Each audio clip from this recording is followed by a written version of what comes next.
Hello, hello guys. Welcome back in my YouTube channel Search Coder. Here I'm going to talk about a topic which is widely used in Java. Today's lecture is based on operator in Java topic. तो आप मेरा screen देख सकते हो। आज का जो topic होगा वो ऑपरेटर इन जावा होगा।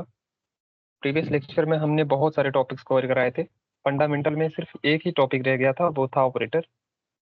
प्रीवियस लेक्चर में बहुत सारी चीजें हमने data type, variable, literal, type casting, type promotion, JVM, JRE, most of the topics cover कर लिए थे फंडामेंटल में। एक ही टॉपिक बचा था, वो था ऑपरेटर। आज के इस लेक्चर में हम ऑपरेटर्स के बारे में भी सारी चीजें जान जाएंगे कि ऑपरेटर क्या है। प्रैक्टिकल भी हम कर लेंगे ऑपरेटर्स पे। ठीक है, ओके, फाइन। आप स्क्रीन देख सकते हो, यहाँ पे मेरा हैंड रिटन नोट्स है जहाँ पे डिफिनीशन लिखा हुआ है ऑपरेटर का। Operator is a symbol which are use to perform operator over operands. देखिए ऑपरेटर क्या होता है। ऑपरेटर एक सिंबल होता है। जैसे आप मैथ में बहुत सारे सिंबल्स यूज करते हैं, इक्वल टू, प्लस, माइनस, बहुत सारे सिंबल नहीं यूज करते आप, वैसे ही ऑपरेटर जावा में यूज किए जाते हैं। वहां पे वो सिंबल साइन कहते थे आप, प्लस साइन, माइनस साइन, और यहाँ पे आप कहोगे ये ऑपरेटर, वो ऑपरेटर। ठीक है, तो कुल मिला के ये समझिए कि operator is A type of symbol, या कह सकते हो ऑपरेटर आज अ सिंबल जो कि ऑपरेंड्स के ऊपर लगाए जाते हैं। यहाँ लिखा है which are use to perform the operator over operand, जो ऑपरेंड्स के ऊपर लगाए जाते हैं। तो यहाँ पे अब क्वेश्चन आता है कि ऑपरेंड्स क्या होते हैं, क्योंकि ऑपरेटर जब भी लगाया जाएगा ऑपरेंड्स के ऊपर लगाया जाएगा। तो यहाँ पे तीन एग्जाम्पल दिए गए हैं। मैं एक एग्जांपल आपको बता रहा हूँ। जैसे आप 5 को 6 में जोड़ते हो, तो जैसे मैथ में प्लस साइन किस लिए यूज करते हो? एडिशन के लिए। यहाँ भी प्लस साइन एडिशन के लिए यूज किया गया है। तो plus is operator because of its type of symbol. ये सिंबल है इसलिए ऑपरेटर है। That's fine, okay. और 5 और 6 क्या है? 5 और 6 ऑपरेंड्स है। तो ऑपरेंड्स के ऊपर जो लगाया जाएगा, जो अप्लाई किया जाएगा, वो उसको ऑपरेटर कहेंगे। That's fine. और ऑपरेंड्स क्या होंगे? ऑपरेंड्स आपके वेरिएबल हो सकते हैं, कांस्टेंट हो सकते हैं। ठीक है, ओके। यहाँ पे तीन एग्जांपल देख सकते हो आप। तो यहाँ 5 और 6 हो जाएंगे आपके ऑपरेंड्स, और प्लस साइन क्या हो जाएगा? ऑपरेटर। यहाँ पे एग्जांपल देख सकते हो आप, int x equal to 10 semicolon लिखा गया है। तो इंट तो डेटा टाइप है, आप पहले से ही जानते हो डेटा टाइप क्या होते हैं। एक्स वेरिएबल यूज किया गया है। जो 10 है वो लिटरल है, इसकी वैल्यू नहीं चेंज कर सकते during program execution.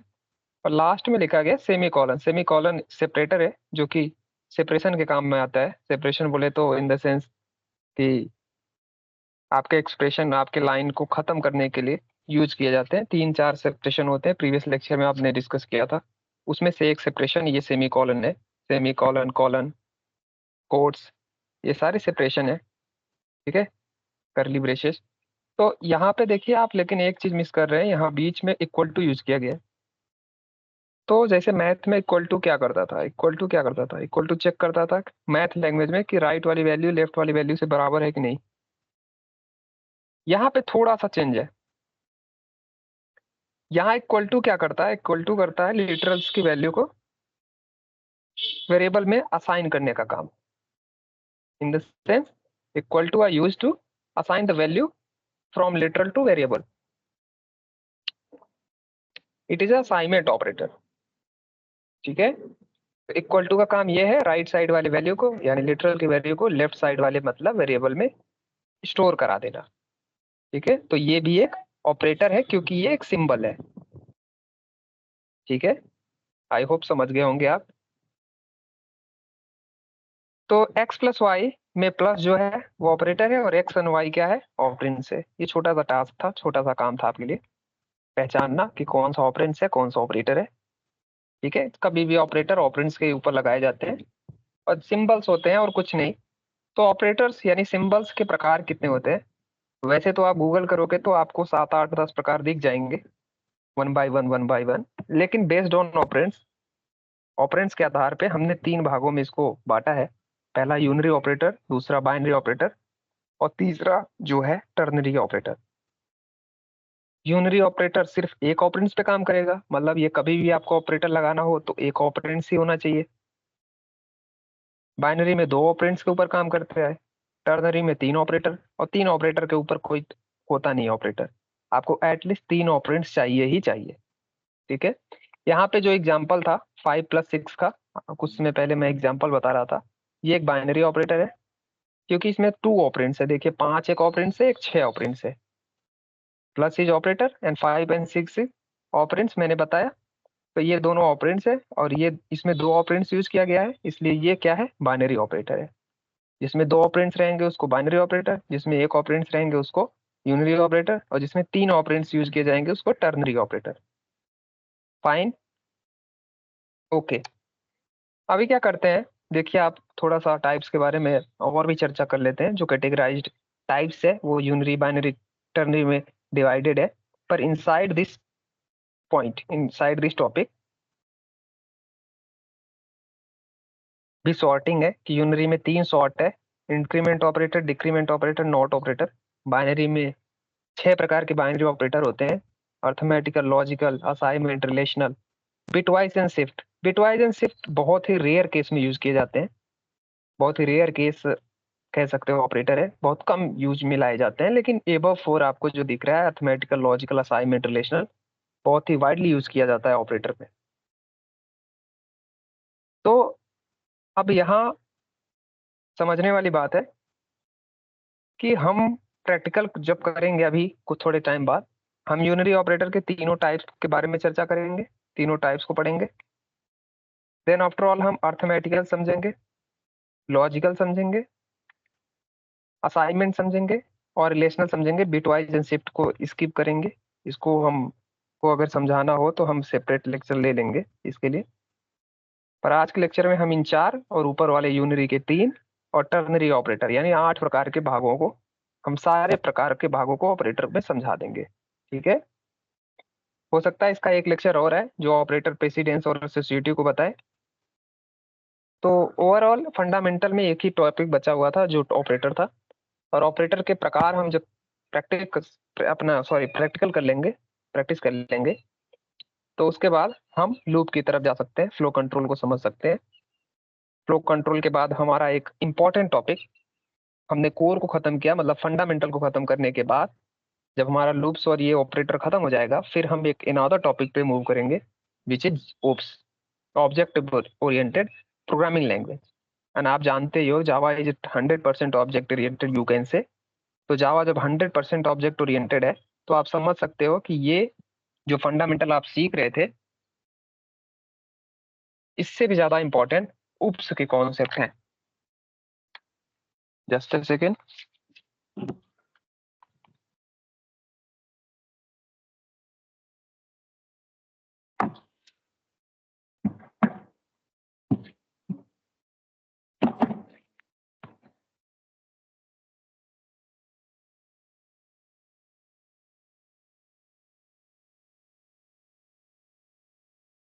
Sorry for the interruption, बारिश हो रही है तो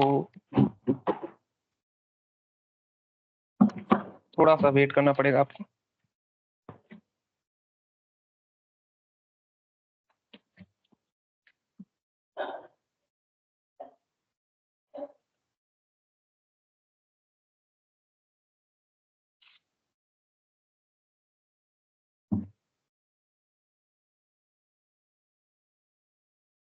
तो यहाँ पे अब हम प्रैक्टिकल की तरफ चलते हैं।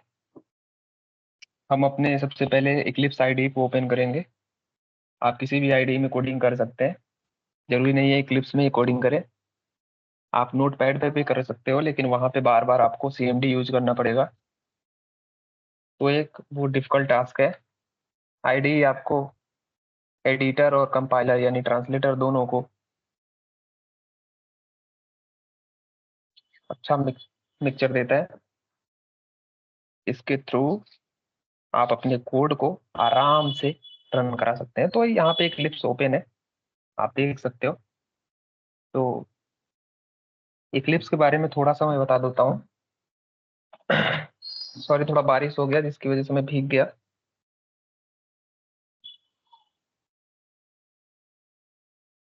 ठीक है, अब फाइन है।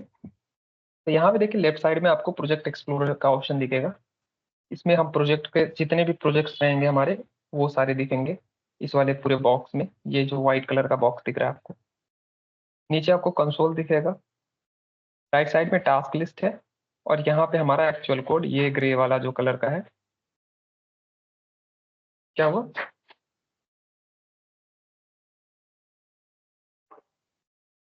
तो फिर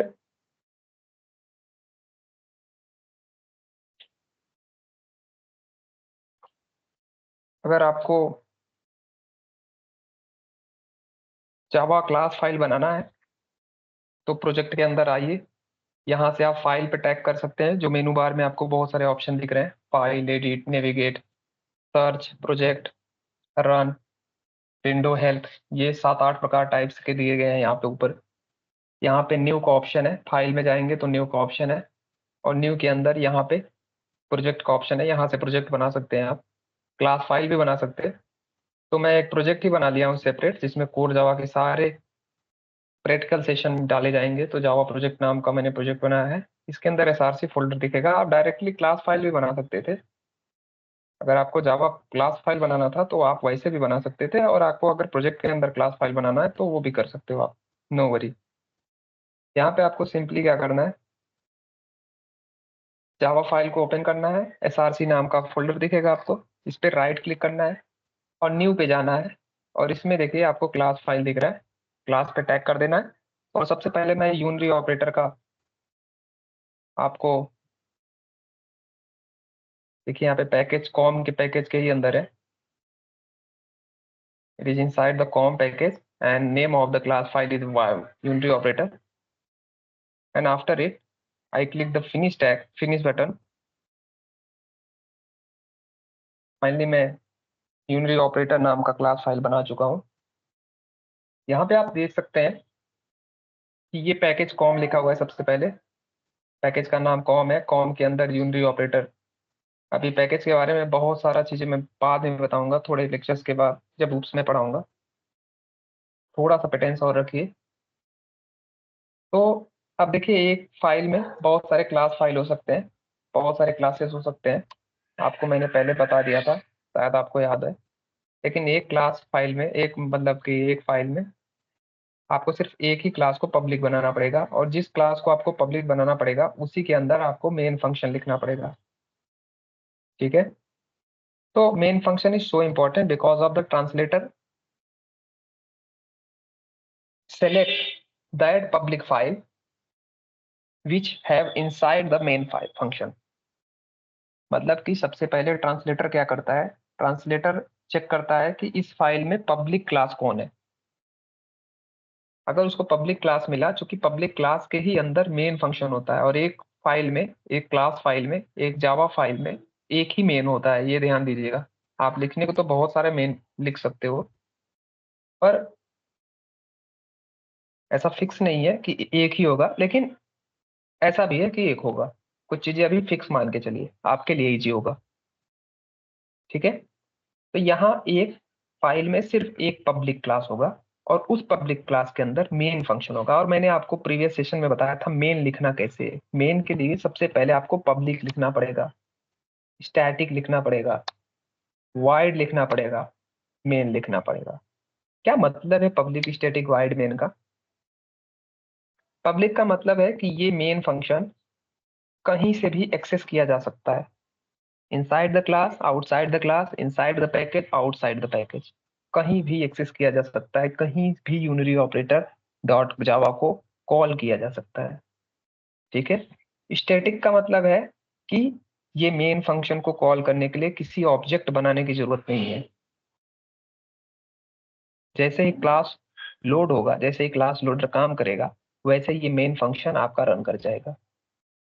स्टैटिक एक कीवर्ड होता है, आपको ध्यान होगा कि 53 जो कीवर्ड्स होते हैं उसमें पब्लिक भी एक कीवर्ड है, स्टैटिक भी एक कीवर्ड है, वाइड भी एक कीवर्ड है, क्लास भी एक कीवर्ड है और पैकेज भी एक कीवर्ड है और क्लास भी एक कीवर्ड है। ठीक है, यहाँ पे 1 2 3 4 5 पांच प्रकार के आपको कीवर्ड देखने को मिल रहे हैं। तो ये पांचों कीवर्ड है। पैकेज का काम होता है पैकेज बनाना, क्लास का काम होता है क्लास बनाना, पब्लिक एक एक्सेस मॉडिफायर है, स्टैटिक एक कीवर्ड है जिसका काम होता है कि विदाउट ऑब्जेक्ट क्रिएशन आपके इस मेन फंक्शन का कॉल हो जाएगा।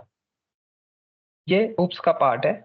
उप्स जब पढ़ोगे आप तो पब्लिक और स्टैटिक को बहुत डीप में पढ़ोगे आप, तो टेंशन लेने वाली कोई बात नहीं है। आप अभी इतना समझिए कि जैसे ही जिसके सामने हम स्टैटिक लिखेंगे तो उसके लिए कॉल करने की जरूरत नहीं है, वो ऑटोमेटिकली आपका ट्रांसलेटर इसको कॉल करा देगा। तो अब आप ये समझिए, अगर ट्रांसलेटर को पब्लिक क्लास मिला, अगर उसको पब्लिक क्लास मिल गया दैट्स फाइन, तो वो क्या करेगा, मेन फंक्शन ढूंढेगा। पब्लिक क्लास के अंदर ही मेन फंक्शन होगा और मेन फंक्शन के आगे स्टैटिक लगा है, तो स्टैटिक तो पहले से ही लोड हुआ रहेगा, तो इसीलिए स्टैटिक कीवर्ड यूज करते हैं। वाइड रिटर्न टाइप है। आप सी से अगर गुजरे होंगे, सी प्लस प्लस से, तो आपको वाइड का मीन पता होगा। अगर आप कोई भी रिटर्न टाइप नहीं चाहते तो वाइड लिखना पड़ेगा आपको। आप सी में भी वाइड मेन यूज करते थे, आपको याद है, हेडर फाइल्स के नीचे जब भी मेन फंक्शन बनाते थे आप, मेन फंक्शन ही बना रहे हो तो मेन हम यहाँ पे लिख दे रहे हैं।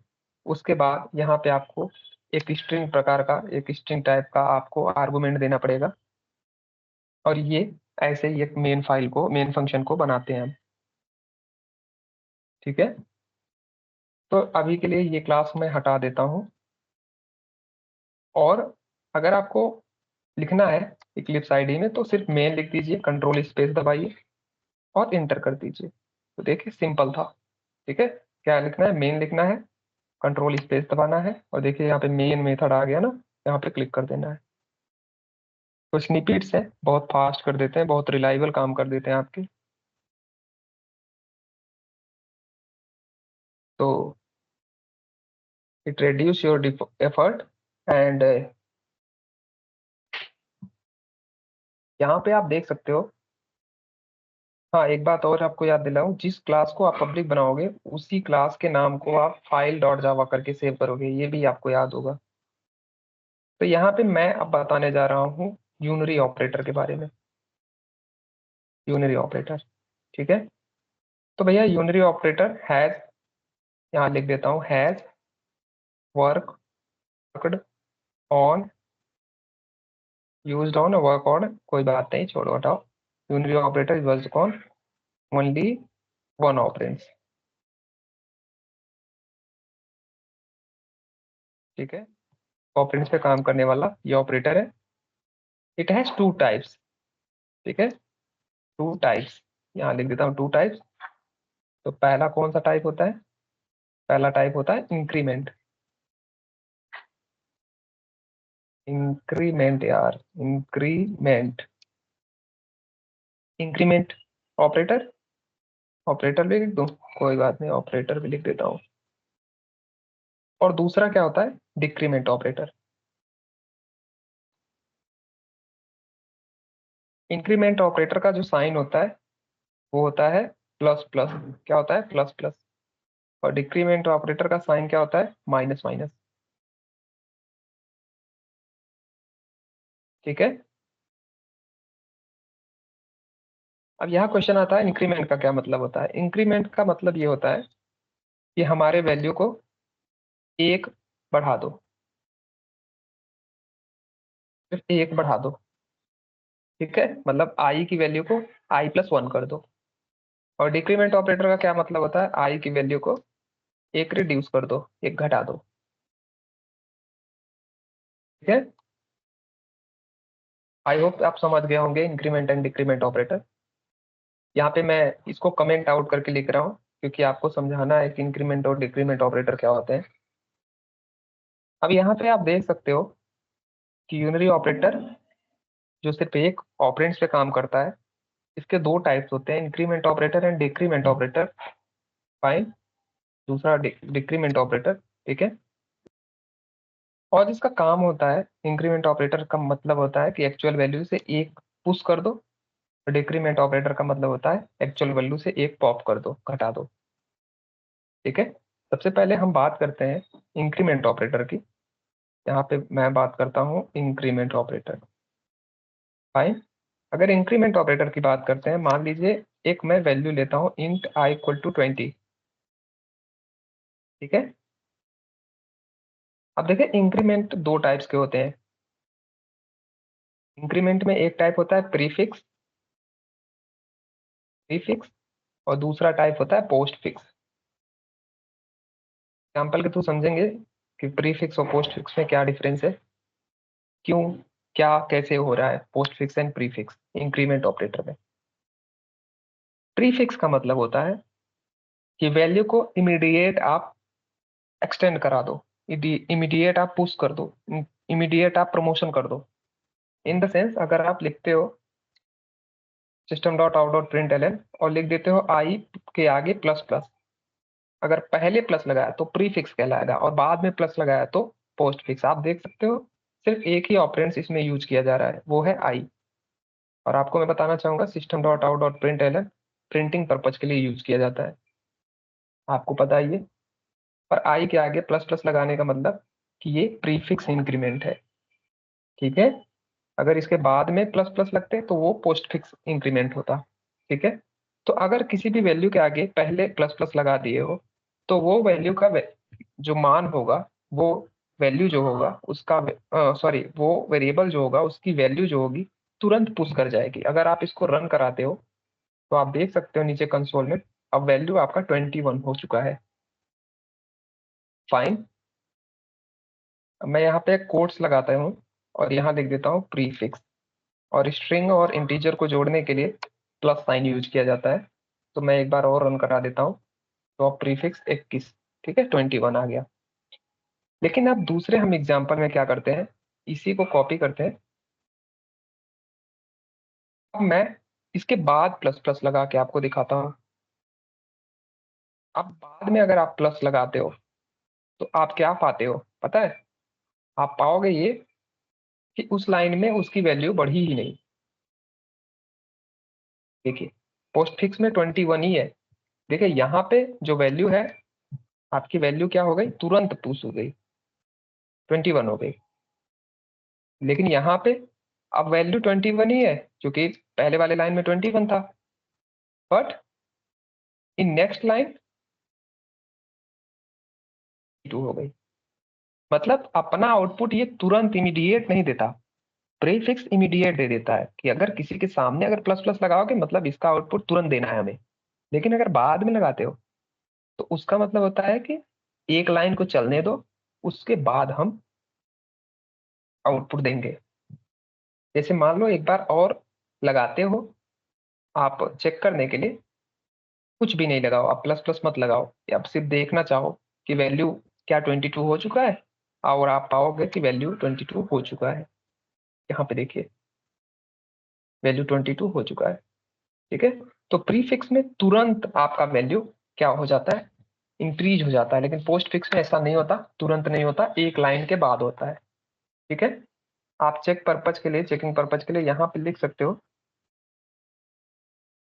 कि अगर यहाँ पे आपने लिखा, मान लीजिए इस लाइन को मैं हटा देता हूँ और इसके आगे प्लस प्लस लगा देता हूँ,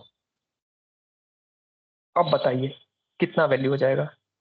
तो आपको पता था कि पहले वाले लाइन से पोस्ट फिक्स यूज किया गया है, तो वैल्यू तो 22 है, लेकिन यहाँ पे प्रीफिक्स यूज कर लिया गया है। अब थोड़ा सा आपको सोचना है यहाँ पे रुक के कि पहले वाले देखिए, पहले आई पहले प्लस प्लस यूज हुआ तो 21 वैल्यू हो गया, आई के बाद प्लस प्लस यूज हुआ तो वैल्यू 21 है, लेकिन अब नेक्स्ट लाइन क्या प्रिंट करेगा, 22 प्रिंट करेगा। अब यहाँ प्लस प्लस आई यूज कर लिया गया है तो वैल्यू अब 22 है, लेकिन प्लस प्लस वाई की वैल्यू वजह से अब वैल्यू क्या हो गई, रियल वैल्यू क्या हो गई, 23 हो गई। थोड़ा सा रुक के आपको सोचना है, बस अपने दिमाग को इस तरह से बैठाना है कि अगर प्लस प्लस लगाएंगे तो उसी लाइन में तुरंत इमीडिएट इंक्रीज हो जाएगा, और अगर बाद में प्लस प्लस लगाएंगे तो एक लाइन बाद इंक्रीज होगा। ठीक है, आई होप आप समझ गए होंगे। अगर कोई दिक्कत है तो आप बताइएगा, कमेंट छोड़ दीजिएगा कि हाँ यहाँ पे नहीं समझ में आया इंक्रीमेंट ऑपरेटर या डिक्रीमेंट ऑपरेटर जो भी है। तो हम सेम एग्जांपल लेके चलते हैं डिक्रीमेंट ऑपरेटर के साथ। ठीक है, तो डिक्रीमेंट का मतलब होता है एक रियल वैल्यू को, हमारे जो वैल्यू है उसको एक रिड्यूस कर दो, एक घटा दो। तो इसके भी दो टाइप्स होते हैं, एक प्रीफिक्स होता है और दूसरा जो टाइप होता है वो होता है पोस्ट फिक्स। फाइन, प्रीफिक्स पहले माइनस माइनस लगता है और पोस्ट फिक्स माइनस माइनस बाद में लगता है वैल्यू के, वेरिएबल के। ठीक है, यहाँ पे जैसे मानता हो इंट एक्स इक्वल टू 10। अब हम एक्स पे काम करेंगे और यहाँ पे हमने लिख दिया system dot out dot print ln, prefix लगाता हूँ, प्रीफिक्स डिक्रीमेंट। ठीक है, इसको हमें कोट्स में रखना होगा क्योंकि ये एक स्ट्रिंग है और स्ट्रिंग को हम कोट्स में, देखिए ये जो स्ट्रिंग के, ये जो कोट्स के अंदर लिखे हुए वैल्यू होते हैं उसको ट्रांसलेटर स्किप कर देता है, मतलब हमको इससे कोई मतलब नहीं है। समझ में आया? मतलब इसके अंदर कुछ भी हलवा पकवान कुछ भी लिखो कोई दिक्कत नहीं है, इसको ट्रांसलेटर स्किप कर देगा, कोई दिक्कत वाली बात उसमें नहीं है। यहाँ प्लस यूज कर रहे हैं क्योंकि हमको इंट भी लिखना है स्ट्रिंग के साथ। ये देखिए ये स्ट्रिंग है ना, स्ट्रिंग को कोट्स में लिखते हैं और हमें यहाँ पे माइनस माइनस आई लिखना है। माइनस माइनस आई मतलब इंटीजर को लिखना है, इंटीजर को स्ट्रिंग से जोड़ने के लिए प्लस साइन यूज होता है system dot out dot print L में। और आप तो बहुत एक होशियार है, system dot out dot print L आप जानते ही हैं कि क्या होता है, ये प्रिंटिंग पर्पज के लिए इस्तेमाल किया जाता है और कुछ नहीं। तो यहाँ पे अब मैं रन कराता हूँ तो आप देखोगे वैल्यू 9 आ हो जाएगा। ओ सॉरी, आई आई प्लस आई को अभी तक एक्स पे काम कर रहे थे ना हम अब। तो अब देखो वैल्यू 9 हो गया।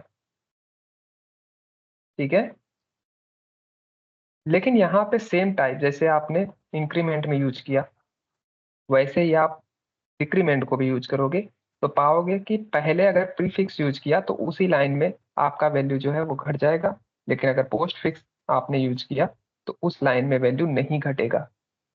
एक लाइन, जैसे वहां पे एक लाइन के बाद घटता था वैसे ही यहाँ पे एक लाइन के बाद घटेगा। ठीक है, तो यहाँ पे आप पाओगे कि तुरंत वैल्यू क्या हो गया, 9 हो गया। ठीक है, यहाँ पे आप पाओगे प्रिंट 9 बट वैल्यू 8। ठीक है, लेकिन अगर आप एक बार और चेकिंग पर्पज के लिए लगाओगे, पहले ही माइनस माइनस लगा दिए तो अब वैल्यू कितना था, वैल्यू 8, बट प्रिंट क्या करेगा, अब माइनस माइनस लगा है मतलब उसी लाइन में तुरंत घटा देगा। तो अगर तुरंत घटाया तो क्या हो जाएगा, 7। तो यहाँ तीसरा आउटपुट आपको क्या आएगा, 7। नीचे देख सकते हो आप आउटपुट कंसोल में। तो ये एग्जाम्पल हुआ इंक्रीमेंट ऑपरेटर का और ये हुआ डिक्रीमेंट ऑपरेटर का। तो हमने पोस्ट फिक्स और प्रीफिक्स दोनों को अच्छे से कर लिया है और आप इस पे प्रैक्टिस कर लीजिए प्लीज, क्योंकि ये मोस्ट ऑफ द इम्पोर्टेंट है। लूप वगैरह में इसका बहुत सारा काम है। तो कुल मिला के हमने ये समझा कि अगर हम प्री फिक्स लगाते हैं तो उसी लाइन में तुरंत इमीडिएट आपका वैल्यू घट या बढ़ जाएगा, और अगर पोस्ट फिक्स लगाते हैं तो उस लाइन में वो काम नहीं करेगा, उस काम में उस लाइन में एप्लीकेबल नहीं होगा। नेक्स्ट लाइन में वो क्या कर देगा, इंक्रीमेंट या डिक्रीमेंट कर देगा। ठीक है, एक तीसरा टाइप जो कि यूनरी ऑपरेटर में यूज होता था वो है नॉट ऑपरेटर। तो यहाँ दो ऑपरेटर के बारे में हमने चर्चा कर लिया, एक था इंक्रीमेंट ऑपरेटर, एक है डिक्रीमेंट ऑपरेटर, और तीसरा ऑपरेटर जो कि यूज होता है नॉट ऑपरेटर। तो यहाँ पे मैं कमेंट करने के बाद लिखता हूँ नॉट ऑपरेटर। नॉट ऑपरेटर का जो साइन होता है वो साइन क्या, ये होता है एक्सक्लेमेटरी मार्क। ठीक है, ये क्या करता है, अगर आपका कंडीशन ट्रू है तो ये क्या करेगा, रिटर्न फॉल्स कर देगा। मतलब आप अगर सही हो तो मैं गलत वाले को चलाऊंगा, और आप अगर गलत हो तो मैं क्या करूंगा, मैं सही वाले को चलाऊंगा।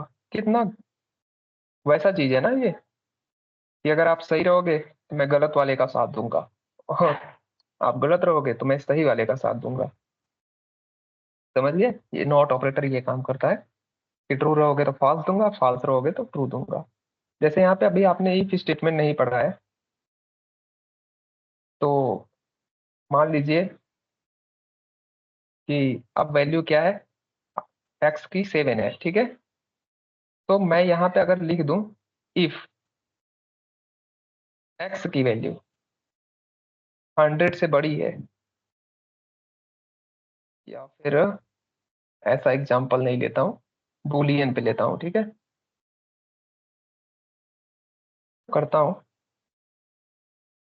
मान लो मैं एक डेटा टाइप यूज करता हूँ बूलियन, बूलियन भी एक डेटा टाइप है, बी इक्वल टू ट्रू लिख देता हूँ, ठीक है। इफ बी, तो यहाँ पे तू प्रिंट कर दे system dot out dot println में के है बाबा, ठीक है। तो बी तो ट्रू है ही, तो इफ वाले कंडीशन सही हो जाएगा, तो ये ब्लॉक के अंदर आराम से रन कर जाएगा code system dot out dot println okay है बाबा, ठीक है। लेकिन अभी तो ट्रू है ना, अगर इसको नहीं रन कराना है, मतलब अगेंस्ट जाना है, तो इसके आगे आप एक्सक्लामेटरी मार्क यूज कर लीजिए, नॉट ऑपरेटर, तो ये रन नहीं करेगा, ठीक है। तो ट्रू था तो इसको फॉल्स बना दिया, मतलब अब ये कंडीशन सेटिस्फाई नहीं है, अब ये कंडीशन रॉन्ग है, ये कंडीशन के अंदर मत घुसो, अब एल्स में घुसो, ठीक है। ये कंडीशन को स्किप कर जाओ। और अगर ये कंडीशन फॉल्स हो गया, तो अब कंडीशन फॉल्स है, बी की वैल्यू फॉल्स है, तो यहाँ बी की वैल्यू फॉल्स हो जाएगा, और फॉल्स क्या बन जाएगा, एक्सामेट्री मार्क की वजह से ट्रू, और इफ की वैल्यू हो जाएगी ट्रू, तो इसे इसके ब्लॉक में घुस जाएगा, तो अब क्या कर जाएगा, ये आउटपुट दे देगा। कितना अजीब सी बात है ना, कि अगर आपका कंडीशन, रियल कंडीशन ट्रू है, तो एक्सक्लामेटरी मार्क उसको फॉल्स बना देगा, मतलब कंडीशन फॉल्स हुआ तो ब्लॉक के अंदर जाएगा ही नहीं, और अगर कंडीशन फॉल्स हुआ तो एक्सक्लामेटरी मार्क ट्रू बनाएगा, और अगर कंडीशन ट्रू है तो एक्सक्लामेटरी मार्क फॉल्स बना देगा, ठीक है। तो ये यूनरी ऑपरेटर का पूरा परिचय था, not operator, decrement operator and increment operator, these three types of operator. Practical has been finished, और मैं थोड़ा सा देखता हूँ कितने मिनट का ये रिकॉर्डिंग हो चुका है, तो ये रिकॉर्डिंग 32 मिनट का हो चुका है। तो अभी मैं एक और लेक्चर बनाऊंगा यूनिटी ऑपरेटर को कवर कराने के बाद, मैं उसमें अर्थमेटिकल और बाकी चीजें जो बची है ऑपरेटर में वो चलाऊंगा। तो thanks for watching my video and please carry on, bye bye.